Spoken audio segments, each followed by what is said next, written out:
Hi, everyone. Welcome to All About the Joy. I am Carmen Lisette, your host, and this is Carmen Talk. This is how I know the world is leaving the U.S. behind.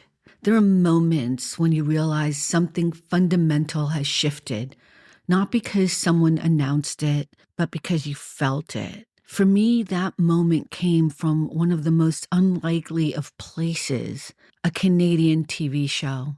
Not a political headline, not a global summit, not an economic report, a TV show, a warm, human, character-driven series called Wild Cards. The kind of show American networks used to make without irony or apology. The kind of show that would have been promoted, championed, and given a real shot. The kind of show that, in another era, would have been a hit simply because it deserved to be. Instead, it arrived in the U.S. quietly. No marketing, no push, no fanfare. I found it accidentally because I was checking Martin Sheehan's IMDb page after listening to an episode of his podcast. Martin Sheehan didn't move the needle on this show. A former Grey's Anatomy star, Giacomo Gianniati, who played Dr. Luca, didn't move the needle. A charming, grounded ensemble didn't move the needle. And that's when it hit me. The world isn't waiting for us anymore. We're not the center of the cultural universe. We're not the default tastemakers. We're not even the ones making the warm, human stories people are craving. Other countries are doing it, and doing it so much better. While we're still trying to squeeze one more quarter out of a franchise that should have been put to bed years ago. This isn't about nostalgia. It's about noticing the cracks. Because once you see one, you start seeing all of them. The U.S. stopped protecting its storytellers. Canada funds its TV differently. They treat storytelling as a cultural good, not a corporate gamble. Their system is built to protect ensemble cast, long-term character arcs, emotional continuity, community-based storytelling. They don't need to kill off a lead to spike ratings. They don't need to shock the audience to stay alive. They don't need to betray the emotional contract with viewers just to survive another season.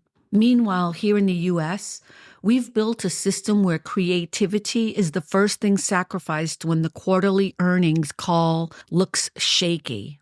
You can see it everywhere. The endless reboots, the algorithm-driven writing, the shock value deaths, the cancellations mid-story, the hollowing out of mid-budget TV. We used to lead the world in storytelling. Now we're chasing trends created elsewhere. Let's talk about the 911 moment, the TV show 911. When 911 killed off Bobby Nash, it wasn't just a plot twist. It was a symptom. A character who anchored the entire emotional ecosystem of the show, gone. Not because the story demanded it, but because the business model did. And yes, the ratings spiked. They always do when you blow something up. But that doesn't mean the choice was good. It means the audience was curious. Me and my friends stopped watching. People who had been loyal for years. People who watched for the heart, not the spectacle. And while the numbers stayed steady, something else broke. Trust. That's the part executives never measure. If 911 were a Canadian show, Bobby Nash would still be alive. Not because Canada is nicer, but because their system doesn't reward betrayal. It rewards coherence. It rewards craft. It rewards the long game. We used to do that too. Hollywood used to know how to build a hit. Old Hollywood would have taken a show like Wild Cards and said, we can work with this. They would have negotiated co-ownership, marketed it. They would have built a franchise around it, leaned into the warmth, trusted the audience. But the Hollywood that did that is gone. What we have now is a fragmented, risk-averse, algorithm-chasing industry that doesn't know how to nurture anything unless it comes with a built-in IP universe and a guaranteed merchandise line. And while we're busy trying to resurrect the same 5 franchises, the rest of the world is quietly building new ones. Yes, the world is moving on.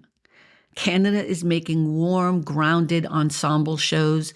Europe is making prestige dramas. Korea is making global hits. India is building cinematic universes. Latin America is exporting telenovelas with worldwide reach.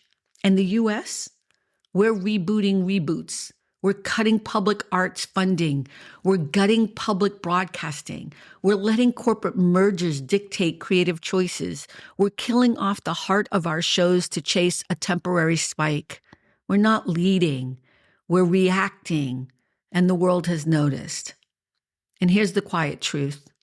The world isn't leaving us behind out of spite. They're leaving because they don't need us anymore. They don't need Hollywood to validate their stories. They don't need American networks to distribute their work. They don't need our cultural approval to succeed. They're building their own ecosystems, stable, funded, protected, and rooted in something we've lost, a belief that storytelling matters. And that's how I know the world is leaving the U.S. behind. Not just because of politics, not just because of ideology, not just because of nationalism, but because of all of it. Every system, every choice, every shortcut has chipped away at the very thing that once made us a cultural force and that actually made America great. We didn't lose our place because someone took it. We lost it because we stopped protecting the craft, the institutions, and the values that built it in the first place. Thanks for stopping by All About the Joy. Be better and stay beautiful, folks. Have a sweet day.